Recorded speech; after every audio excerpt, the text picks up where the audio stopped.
Hello everyone, welcome back to my channel online microbiology. And ఈరోజు మన topic వచ్చి proteins అనమాట. So proteins are the micro molecules with high molecular weight. So proteins అనేవి small molecules కాదు, large molecules. అలాగే వీటి యొక్క molecular weight కూడా, అంటే ప్రోటీన్స్లో ఉన్న మాలిక్యూల్స్ యొక్క టోటల్ వెయిట్ కూడా ఎక్కువ ఉంటుంది అనమాట. సో ఈ ప్రోటీన్స్ అనేవి ఏంటి అంటే polymer of amino acid. So polymer అంటే ఏంటి అంటే containing more number of molecules. ఆ మాలిక్యూల్స్ ఏ మాలిక్యూల్స్ అంటే అమైనో యాసిడ్ అనమాట. సో కొన్ని అమైనో యాసిడ్ మాలిక్యూల్స్ అన్ని కలిపి ప్రోటీన్స్ని ఫామ్ చేస్తాయన్నమాట. సో మరి అమైనో యాసిడ్స్ అన్ని అమైనో యాసిడ్స్ కలిసి ఎలా ఉంటాయంటే పెప్టైడ్ బాండ్ని ఫామ్ చేసుకొని ఆ అమైనో యాసిడ్స్ అన్నీ కలిపి ప్రోటీన్ని ఫామ్ చేస్తాయి. అండ్ ఈ ప్రోటీన్స్లో మనకి ఏమేమి ఉంటాయంటే కార్బన్ ఉంటుంది, హైడ్రోజన్ ఉంటుంది, ఆక్సిజన్ ఉంటుంది, అలాగే నైట్రోజన్ ఉంటుంది. సో అలాగే ఈ అమైనో యాసిడ్స్ని ఏమంటారంటే బిల్డింగ్ బ్లాక్స్ ఆఫ్ ప్రోటీన్స్ అంటారు. సో అంటే ఒక లార్జ్ నెంబర్ ఆఫ్ ప్రోటీన్ కావాలి అంటే అందులో మనకి బిల్డింగ్ బ్లాక్స్ కింద అమైనో యాసిడ్స్ ఉంటాయన్నమాట. ఫర్ సపోజ్ ఇది ఒక ప్రోటీన్ మాలిక్యూల్ అనుకోండి. సో అంత పెద్ద మాలిక్యూల్ కావాలి అంటే అందులో మనకి కొన్ని చిన్న చిన్న మాలిక్యూల్స్ అన్నీ కలిపి అంత పెద్ద మాలిక్యూల్ని ఫామ్ చేసుకోవాలి. ఆ చిన్న చిన్న మాలిక్యూల్స్ని మనం అమైనో యాసిడ్స్ అంటాం. సో ఇందువల్ల ఆ అమైనో యాసిడ్స్ని ప్రోటీన్స్ యొక్క బిల్డింగ్ బ్లాక్స్ అంటాం.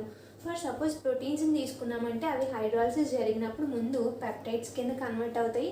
ఆ పెప్టైడ్స్ హైడ్రాలసిస్ జరిగి అమైనో యాసిడ్స్ కింద కన్వర్ట్ అవుతుంది. అంటే ఎలా అంటే ఈ అమైనో యాసిడ్స్ అన్నీ కొన్ని అమైనో యాసిడ్స్ కలిపి ఒక చైన్ని ఫామ్ చేస్తాయి. ఆ చైన్ని మనం పెప్టైడ్ అంటాం.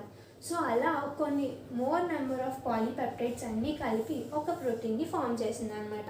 సో ఇది మనకి ప్రోటీన్స్ యొక్క డెఫినేషన్. అండ్ ప్రోటీన్స్ యొక్క స్ట్రక్చర్ అంటే అసలు ప్రోటీన్స్లో ఏమేమి ఉంటాయంటే, సో ప్రోటీన్స్ యొక్క స్ట్రక్చర్ని దేని డిఫైన్ చేస్తుంది అంటే అమైనో యాసిడ్స్ యొక్క సీక్వెన్స్ అనమాట. So the sequence of amino acids in a polypeptide determines the structure of protein. అంటే ప్రోటీన్లో ఉన్న అమైనో యాసిడ్ సీక్వెన్సే ఈ ప్రోటీన్ యొక్క స్ట్రక్చర్ని మనకి డిటర్మైన్ చేస్తుంది. సో మరి అమైనో యాసిడ్స్ ఎన్ని ఉంటాయంటే ఒక ప్రోటీన్లో మనకి nearly 20 different kinds of amino acids ఉంటాయి. ఇక్కడ మీకు 20 అనేది అమైనో యాసిడ్ నెంబర్ కాదు, అమైనో యాసిడ్స్ యొక్క type. 20 different kinds of amino acids ఉంటాయన్నమాట. సో అమైనో యాసిడ్ స్ట్రక్చర్ చూసుకుంటే ఒక అమైనో యాసిడ్కి మనకి అమైనో అండ్ యాసిడ్ మనకి నేమ్లోనే తెలుస్తుంది. అమైనో యాసిడ్కి ఒక అమైన్ గ్రూప్ ఉంటుంది, అలాగే యాసిడ్ గ్రూప్ అంటే కార్బాక్సిలిక్ గ్రూప్ ఉంటుంది అనమాట. అండ్ నెక్స్ట్ టాపిక్ వచ్చి పెప్టైడ్ బాండ్ అనమాట. సో పెప్టైడ్ బాండ్ అనేది దేనికి యూజ్ అవుతుందని చెప్పాను మీకు. ప్రోటీన్స్లో ఉన్న అమైనో యాసిడ్స్ కలిసి ఉండడానికి అంటే లింక్ అయి ఉండడానికి ఈ పెప్టైడ్ బాండ్ అనేది యూజ్ అవుతుంది అనమాట. ఈ పెప్టైడ్ బాండ్ దేనికి మధ్యన ఫామ్ అవుతుంది అంటే ఒక అమైనో యాసిడ్లో ఉన్న యాసిడ్ గ్రూప్కి అనదర్ అమైనో యాసిడ్లో ఉన్న అమైన్ గ్రూప్కి ఫామ్ అవుతుంది అనమాట. సో ఇక్కడ మీకు అర్థం అవడానికి 2 కలర్స్ యూజ్ చేశాను. సో ఇక్కడ వరకు ఉన్నది మనకి ఒక అమైనో యాసిడ్. ఏముంది ఇక్కడ మధ్యలో కార్బన్ ఉంది, ఇక్కడేమో మనకి అమైన్ గ్రూప్ ఉంది, ఇక్కడేమో COOH కార్బాక్సిలిక్ గ్రూప్ ఉంది. అలాగే ఇక్కడ మనకి ఇంకో అమైనో యాసిడ్ ఉంది. ఈ అమైనో యాసిడ్లో అమైన్ గ్రూపు కార్బాక్సిలిక్ గ్రూప్ ఉంది. మరి పెప్టైడ్ బాండ్ దేనికి ఫామ్ అయిందంటే ఈ అమైనో యాసిడ్లో ఉన్న కార్బాక్సిలిక్ గ్రూప్కి ఈ అమైనో యాసిడ్లో ఉన్న అమైన్ గ్రూప్కి, అంటే ఈ H2O బయటికి వెళ్ళిపోయి ఈ Cకి Nకి డైరెక్ట్గా మనకి బాండ్ ఫామ్ అయిపోతుంది అనమాట. ఆ బాండ్ని మనం పెప్టైడ్ బాండ్ అన్నాం. అండ్ ఇప్పుడు మనం ప్రోటీన్స్ యొక్క primary, secondary, tertiary and quaternary structures చూసుకుందాం. సో ఇప్పుడు మనం ప్రోటీన్ స్ట్రక్చర్స్ చూసుకుందాము. సో మీరు ఆల్రెడీ చదివి ఉంటారు, ప్రోటీన్స్లో 4 స్ట్రక్చర్స్ ఉంటాయి: primary, secondary, tertiary and quaternary. అసలు ఈ స్ట్రక్చర్స్ ఏంటి అని అంటే మీకు ఇందాక చెప్పినట్టు ప్రోటీన్స్లోని అమైనో యాసిడ్స్ ఉంటాయి. సో అమైనో యాసిడ్స్ యొక్క చేంజెస్ని బట్టి ఆ ప్రోటీన్స్ యొక్క స్ట్రక్చర్ చేంజ్ అయిపోతుంది అనమాట. సో అలా చేంజ్ అయ్యి మొత్తం ప్రోటీన్ 4 స్ట్రక్చర్స్ని ఫామ్ చేసుకున్నాయి. సో ఒక్కొక్క స్ట్రక్చర్లో అమైనో యాసిడ్స్ ఎలా ఉంటాయి అంటే, సో ఫస్ట్ ప్రైమరీ స్ట్రక్చర్ చూసుకుందాం. సో ప్రైమరీ స్ట్రక్చర్లో ఏముంటాయంటే లీనియర్ అమైనో యాసిడ్స్ ఉంటాయి అన్నమాట. అంటే ఆ ప్రోటీన్స్ యొక్క అమైనో యాసిడ్స్ లీనియర్గా పెప్టైడ్ బాండ్తో ఫామ్ అయ్యి లీనియర్గా ఉంటాయన్నమాట. సో ప్రైమరీ స్ట్రక్చర్ అనేది ఏంటి అంటే కంప్లీట్ లీనియర్ అనమాట. అండ్ అలాగే ఈ ప్రోటీన్స్లో ఒక ఛార్జెస్ దేన్ని బట్టి వస్తాయంటే అందులో ఉన్న అమైనో గ్రూపు అలాగే కార్బాక్సిలిక్ గ్రూప్ని బట్టి ఆ ప్రోటీన్స్కి ఛార్జెస్ వస్తాయి. సో ఇక్కడ ఇది ప్రోటీన్స్ యొక్క ప్రైమరీ స్ట్రక్చర్ ఎగ్జాంపుల్. సో ఇందులో ఏమైనాయి అంటే ఇవన్నీ అమైనో యాసిడ్స్ అనమాట. సో అమైనో యాసిడ్స్ అన్నీ లీనియర్గా ఉన్నాయి. అలాగే దేంతో లింక్ అయి ఉన్నాయంటే పెప్టైడ్ సో మనకి ప్రైమరీ స్ట్రక్చర్ ఇలా ఈ అమైనో యాసిడ్స్ లీనియర్గా ఉండడం వల్ల మనకి ప్రోటీన్స్ యొక్క ప్రైమరీ స్ట్రక్చర్ కూడా ఇలా లీనియర్గా చైన్గా ఉంటుంది. సో ఇది మనకి ప్రోటీన్స్ యొక్క primary structure. And secondary structure చూసుకుంటే, సో సెకండరీ స్ట్రక్చర్లో ఏమవుతుందంటే repeating pattern of hydrogen bond formation. అంటే ఏమవుతుందంటే, సో ప్రైమరీ స్ట్రక్చర్లో ఉన్న ప్రోటీన్స్ లీనియర్గా ఉంటాయి. అలా కాకుండా ఇలా లీనియర్గా ఉన్న వాటికి హైడ్రోజన్ బాండ్స్ ఫామ్ అయిపోయినాయి అనుకో, అంటే రెండు మాలిక్యూల్స్కి హైడ్రోజన్ బాండ్ ఫామ్ అయిపోయి ఆ రెండు లింక్ అయిపోతాయి అన్నమాట. అలా లింక్ అయినప్పుడు మనకి సెకండరీ స్ట్రక్చర్ ఫామ్ అవుతుంది.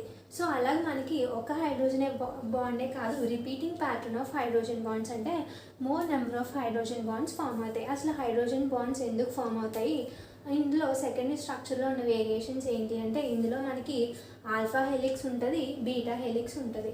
So alpha helix beta helix ఏంటి అని చూసుకుంటే, ఈ ఆల్ఫా హెలిక్స్ అనేది రైట్ హ్యాండెడ్ కాయిలింగ్ అనమాట. అంటే అది కాయిలింగ్ రైట్ హ్యాండెడ్ కాయిలింగ్లో ఉంటుంది. అలాగే ఇందులో హైడ్రోజన్ బాండ్స్ మరి దేనికి ఫామ్ అవుతున్నాయంటే, ఇప్పుడు మనం ఇక్కడ పెప్టైడ్ బాండ్ ఫార్మేషన్ చూసుకున్నాం. పెప్టైడ్ బాండ్ ఫార్మేషన్ చూసుకున్నప్పుడు H2O బయటికి వెళ్ళిపోయి కార్బన్కి నైట్రోజన్కి మనకి బాండ్ ఫామ్ అయిపోయింది.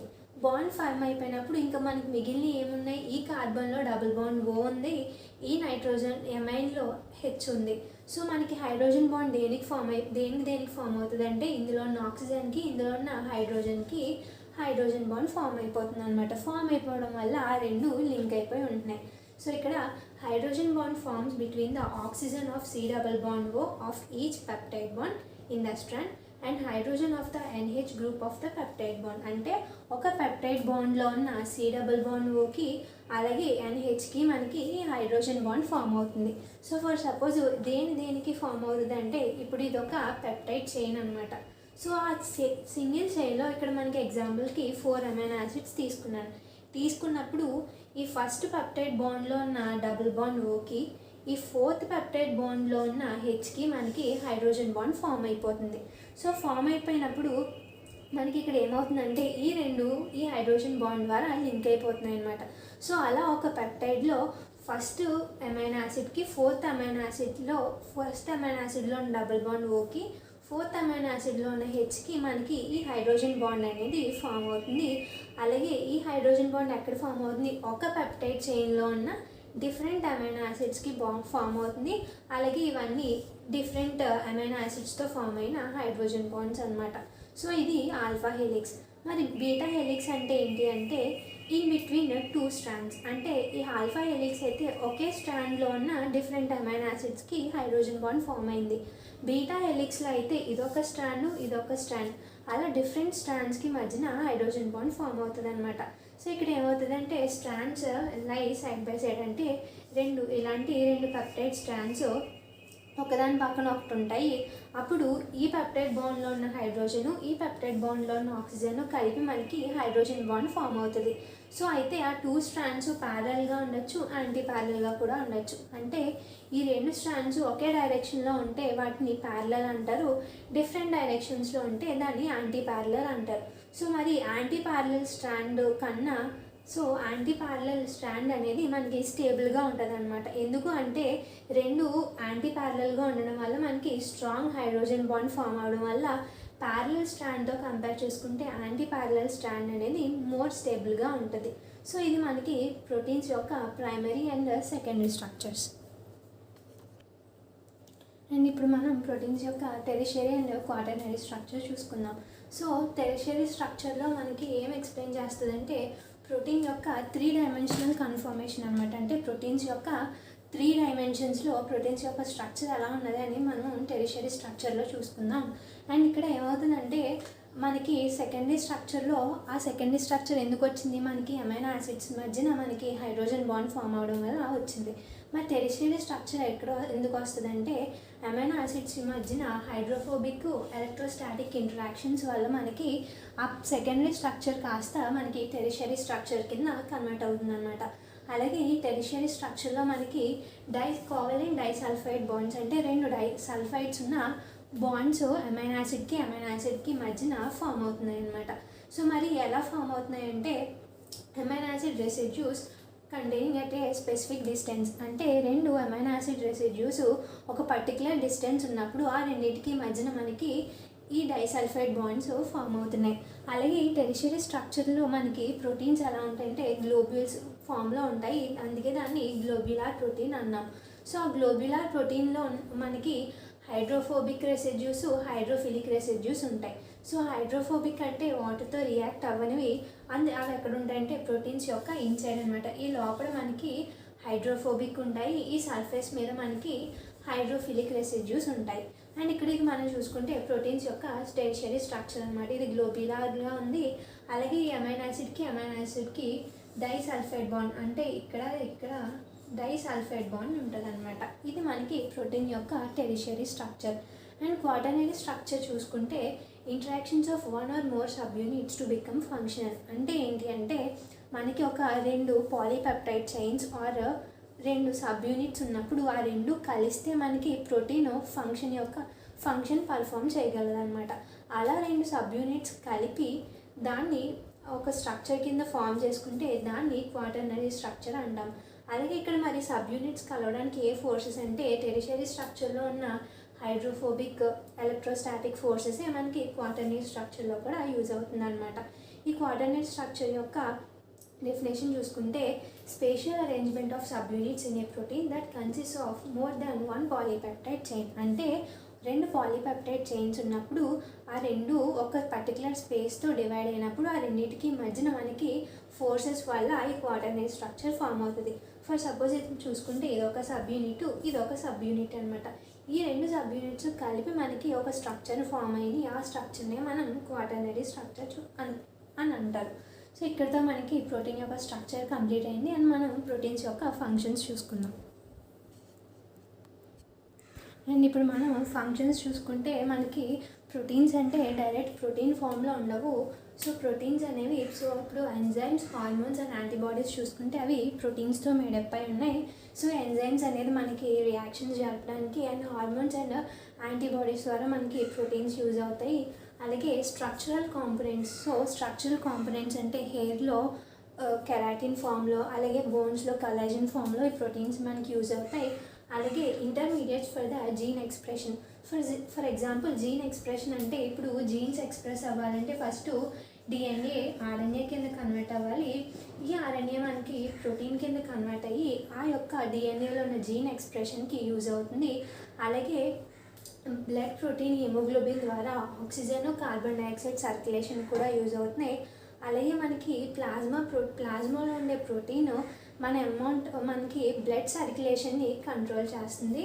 అలాగే బ్లడ్ క్లాటింగ్కి, అంటే బ్లడ్ ఏదైనా ఇంజురీ జరిగినప్పుడు బ్లడ్ లాస్ అవ్వకుండా క్లాట్ జరగడానికి ప్రోటీన్స్ యూజ్ అవుతున్నాయి. అలాగే డిఫెన్స్ అగైనెస్ట్ ఇన్ఫెక్షన్, అంటే మనకి ఎప్పుడైనా ఇన్ఫెక్షన్స్ ఏమైనా వచ్చినా దానికి ఈ ప్రోటీన్స్ అనేవి, సో యాంటీబాడీస్ అనేవి ప్రోటీన్స్ అనమాట. ఆ ఇన్ఫెక్షన్స్కి ఎగెనెస్ట్గా మనకి యాంటీబాడీస్ని ప్రొడ్యూస్ చేస్తుంది. అలాగే అనదర్ ఎగ్జాంపుల్ ఏంటి అంటే యాక్టిన్, మయోసిన్ అనేవి అవి ఏంటి అంటే కాంట్రాక్టైల్ ప్రోటీన్స్ అనమాట. అది ఎందుకు అంటే మజిల్ కాంట్రాక్షన్కి యూజ్ అవుతుంది. సో ఇది మనకి ఎంటైర్ ప్రోటీన్ టాపిక్. ఈ టాపిక్ మీద ఏమైనా డౌట్స్ ఉన్నా, వేరే టాపిక్ మీద ఎక్స్ప్లెనేషన్ కావాలన్నా కమెంట్ బాక్స్లో మెన్షన్ చేయండి. అండ్ ఛానల్ని సబ్స్క్రైబ్ చేసుకోండి. Thanks for watching.